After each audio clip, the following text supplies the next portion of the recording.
Oh, got that one though. Look at him bail out of the water. Well, he is definitely not a giant bass, but he came up and clobbered my bait. Little Rico bass. Come on, buddy. You ain't that big and tough, but you're fun. Come on. You done jumping? Are you done? All right, come on. Come on. Oh. Hold on a minute. Gotcha. All right. Boy, you tried to eat my Rico, didn't you? My Rio Rico. The Rio Rico's the bigger one. I'll show that to you in a minute. That's a little Rio Rico bass from Bartlett Lake, folks. I'll tell you what, and that's what we're throwing today. You know, I'm throwing my favorite color, the formula, and it's got a little blue in it. Kind of resembles a bluegill or, you know, a perch or something like that, with the little chartreuse and the clear bottom where it has that little hue that you get, and a little feather back. But this is the Rio Rico, which is a little bit bigger than the regular standard Rico. And I like it because you get a big long cast on it. And when they're chasing shad, and you know, we're here at post spawn, going into early summer. So I like to throw this bait. If you have some fish left over watching fry, things like that, I love this color because they don't like bluegill or anything around their fry. We can change this up to one of my other favorite colors, which is the lightning shad. The lightning shad pattern is an awesome pattern for when they're busting shad and they're going down the bank and just running shad. But early in the morning with the way it's going, I'm gonna try this, see how she works, and we might switch over to that lightning shad. We'll just have to wait and see what's going on. You can see little ones busting along the side here, some shad, but I'm hoping for, you know, I'm gonna try to keep my cadence, figure out what cadence these fish want, whether it's slow or fast, and go with that. That's the big main thing, is finding out what cadence these fish want, and see if we can't find a way to catch some of the bigger fish. But I'm telling you, this is the time of year, if you love topwater, this is the time of year to pull it out. Let me tell you, in Bartlett, oh, it's known for numbers of fish. And this lake can be a lot of fun, a lot of fun. A lot of them are cookie cutters, I will say that. And it's hard to catch to come out here and catch a 5 bass, 15-pound bag is really something. You know, I mean, that's a really big bag here, but I'll tell you what, you could still come out here and have a lot of fun catching just a lot of fish, and bring the kids out, throw some topwater. We'll see if we can't catch a few here. What I'm gonna do is I'm gonna throw it out there, let it sit, pause, and then I'm gonna just kind of pop it a little bit, and I'll figure out a cadence that these bass want, and then I'll just keep that same cadence going. So we'll make it look a little froggy right now. And once I see them running or something like that, then we may change it up.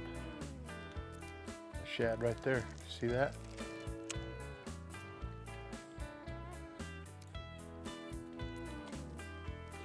Come on. Back up and get that. Got him. It's just a little, those are the little ones that are coming up right there. These are about the normal size of what the little ones that you're seeing popping around right here. Come on. The little guys, and look, he's eating the whole doggone trebles in that thing. Come here. Let's get that out of your nose a little bit. These little guys, you will catch a lot of. Those are the ones that are coming up surfacing, and you'll see them. Just, it looks like gizzard shad busting the water or something, but it's those little bass like that. Caught him right on the point there, but you'll see them blooping up. I was curious when I saw him chasing that shad. I threw right out there. And a lot of times if you throw right out there in the middle of where they're busting shad, you can catch those fish.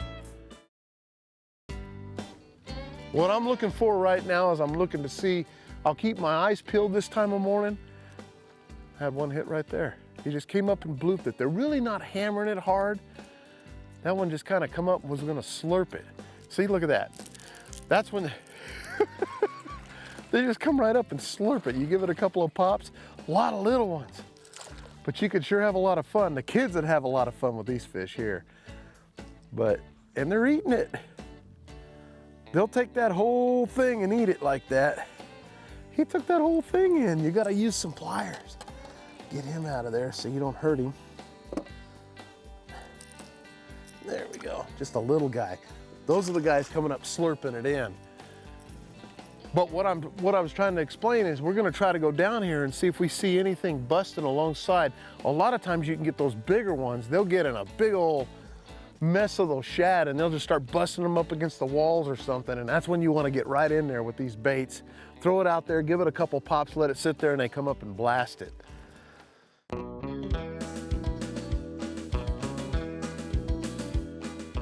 Now, I'm fixing to tie on the lightning shad, but one thing I wanted to tell you is that I don't like to use snaps or swivels on the front of these baits. You gotta tie direct.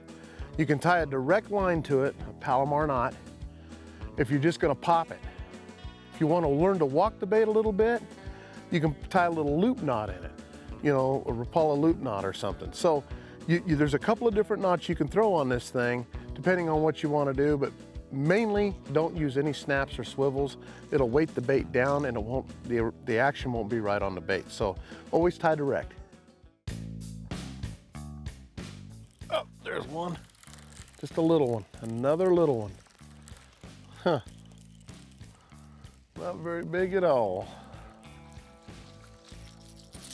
Look at that. Catch and release. And he spit out a shad right there. That's what they're eating, the little ones. Well, tell you what, I'm gonna find those crawdad eaters and see if they're bigger.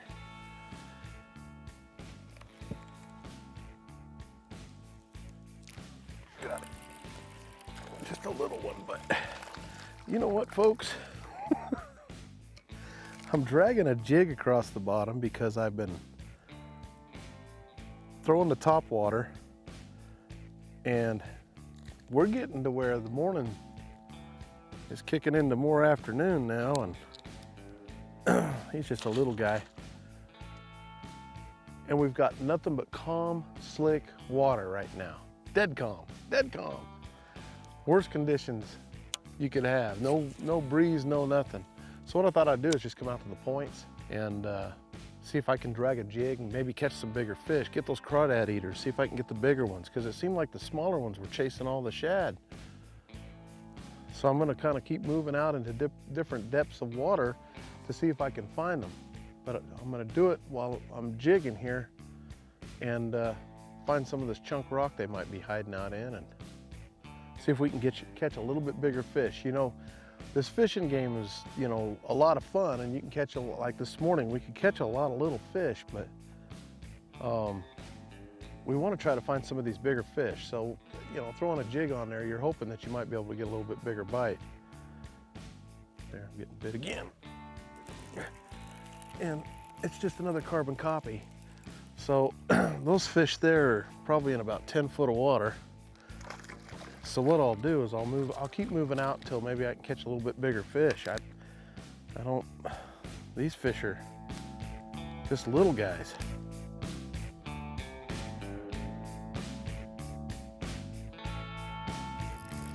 Well, it's not a great fish, but it's a little bit better fish there, folks. Little drop shot bass.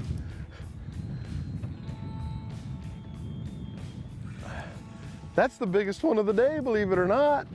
Look at that. Oh, oh, you spit my worm out. Come on. Come on. All right, you're done. You are done. You're just a little guy too. There you go. Man, to have to lean over to grab these little guys, oh my goodness, should have just swung you in. That, believe it or not, is one of the biggest fish we've caught all day long, and I had to go to the drop shot to catch him.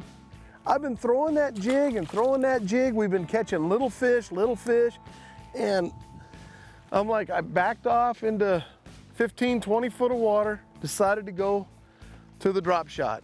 And I saw a rock right here, because I know all the fish are chasing shad and they're doing things, but I'll kick back, start jigging or worming, and I jig for quite a while. But sometimes you gotta pull out that drop shot when things really start getting bad. Now the wind's just starting to pick up a little bit more. Maybe that's gonna kick the fish in, we'll see. Monster bass. Can't even get him in the whole screen. Look at that. It's a little drop shot bass. Oh, come to Bartlett Lake, they said. Fishing's great, they said. Big bass, they said.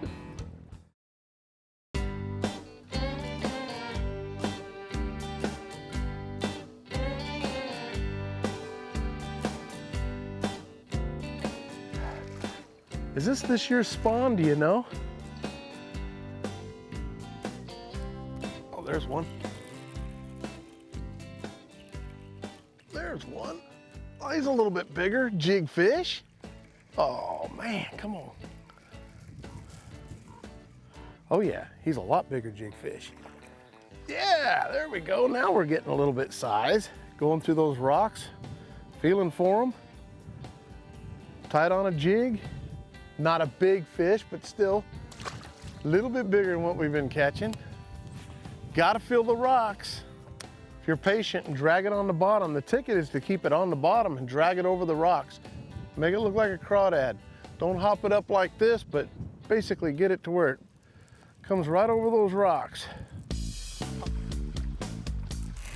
Got him. That's a good one. That's a little bit better fish there, son. Yeah. Little spinnerbait bass. That's what I'm talking about. You know, you play, and then you get on these bluffs. The wind's blowing, you get on the bluffs, you start catching some bigger fish on that persuader spinnerbait with that E-chip in it. And I'm telling you right now, I'm just gonna keep paralleling this thing and slow rolling it. They're gonna be chasing shad and bunching them up against this bluff. So all I'm gonna do, you can take a crankbait, do the same thing, but I like the idea of the blades flashing, you know? So I'm gonna throw something that they might hammer pretty good, especially with the wind blowing.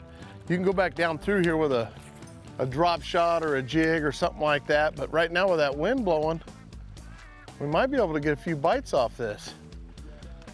That's one of the bigger fish we've caught all day, just going to a spinnerbait. You just gotta keep throwing stuff and keep trying and not giving up to figure out what these fish are doing. Just kind of letting the boat drift down. And I'll make 2 swipes down this bank too. I'll start from the top and I'll come back down again. I won't be scared to do that, because if they're chasing, new fish will move up. Make one more little turn down through here. We came back to this area. The only difference is I put a little grub on the back of my spinnerbait. Maybe I bulk it up a little bit, and maybe I can get these fish to, a bigger fish to come up and hit it. Had a couple bites right in this little neighborhood right here. I don't know if they pushing shad up in there or what, but came back up to see if we could get one more bite. There he is too. There he is. Yeah, a lot nicer fish. A lot nicer fish. Little spinnerbait bass, get in here. Yeah, that's what we're talking about, folks. Fish like that. Bulk that spinnerbait up with a little grub and look what happened. A lot nicer fish. He's been eating on some shad now, look at that. Let's put him back in there. I'm gonna back off and see if I can catch another one in there. I'll make another turn through there. That's why you make that turn through there. That's exactly why you do that. When you get bit in an area, especially with the wind blowing, that particular spot right there is almost like where they push all the shad up in there. Parallel the bank, get in there. I put a grub on there, hoping I could catch a little bit bigger fish, and it worked out okay. I'll make another swipe through there, see if there's another fish in there that's ready to bite. But I'm slow rolling this bait. It's only a 3/8 ounce bait made by Persuader. And I'll tell you, it's an awesome little double willow leaf blade spinnerbait. You throw this on 17-pound test line.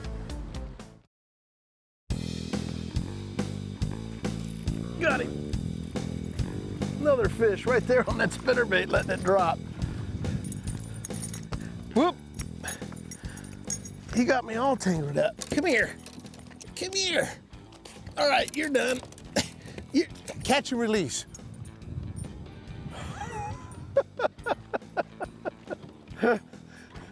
You know, the only thing I did different with my spinnerbait, look how he tore that up, that little bait. The only thing I did different was add that grub on there. I'm gonna tell you something, a little secret that I learned as a kid fishing these things. I used to fish them without a grub tail, and I'd get a lot of bites on it, and sometimes I'd get some short strikers. But it seems like when you add the little grub tail on that, they commit a lot better. It's almost like the tail of a fish or, you know, something like that, maybe the shad, that little wavy action. They commit, they hit it a lot harder. You get much more aggressive strikes with the spinnerbait, I feel, with something on there. Plus it bulks it up. Now, when I'm fishing really, really deep water and I'm having to use, say, a 1 ounce spinnerbait and get way down there, sometimes this bulks it up too much where it takes too long to get down there and I'll throw it without it. You can go with the trailer hook then. But anyways, that really helps out a bunch with that bait. And I'll tell you what, that's awesome. That's 2 fish just like that, just from changing the tail. We went back down through that area.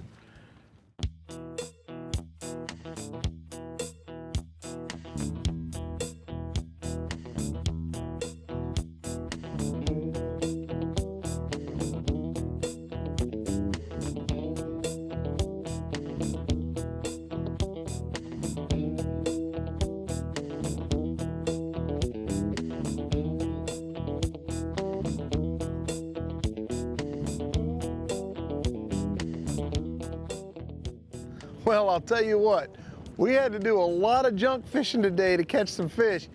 We caught them on a little bit of everything. The drop shot we caught them on, the jig we caught them on, and of course, the Rio Rico, which was an awesome bait to throw today. Don't forget, throw that on monofilament line. 12 to 14 pound test line's really good for that particular lure. With a medium action rod, you're gonna do great. And I'll tell you, you'll get out and catch some fish. Just don't ever give up. Keep thinking, keep your mind going. If you're catching small fish, if you're doing things that, you know, you're still catching some fish, but you want to try to catch bigger fish, maybe try some bigger lures, try some different techniques, go to different areas of the lake and see if you can find a way to catch them. We did that today. We didn't catch any giants, but you don't go out and do that every day either though. You don't go out and catch giant fish every day. We loaded up the boat in the White Mountains and we drove all the way down here. We got up at 2 o'clock in the morning, drove all the way down here, launched at 5. We're getting off the lake at 1. We caught a lot of fish, but we didn't catch anything big. But that's just part of the way it happens. Thanks for joining us on the show. We'll see you next week. I'm Johnny Johnson. Now, see, that's what I'm talking about, folks.